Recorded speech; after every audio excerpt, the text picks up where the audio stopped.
How did rugby become professional so dramatically? Imagine a sport that was built on strict rules of amateurism suddenly opening its doors to paid players.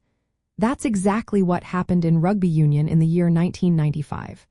For most of its history, rugby was all about playing for the love of the game, not money. But behind the scenes, things were changing fast.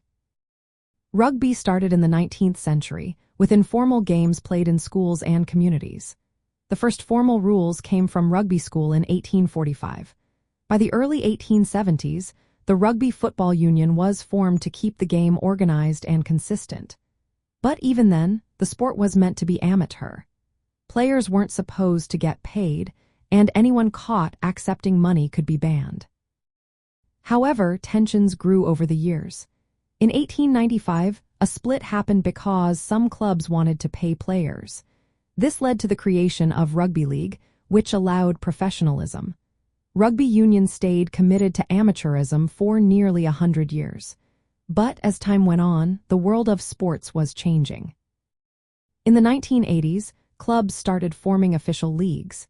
These leagues made matches more competitive and more exciting for fans. They also drew bigger crowds and more television viewers.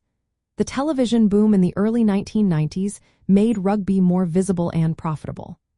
Broadcasters wanted to air high-energy games that kept viewers hooked.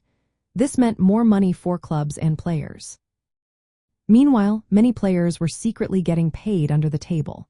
This created unfair advantages and frustrations. Some top players wanted fair pay for their efforts and risks.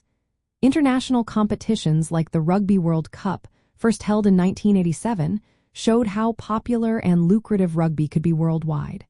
The sport's global appeal was growing fast. All these factors pushed the governing body, the International Rugby Board, now called World Rugby, to rethink their stance. On August 26, 1995, they officially declared rugby union an open sport. This meant players could now be paid legally.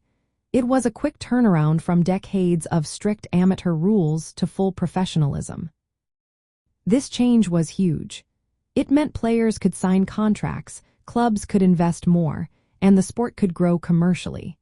The transition was not smooth, but it allowed rugby union to evolve into a global sport with better player welfare, higher skill levels, and more fans.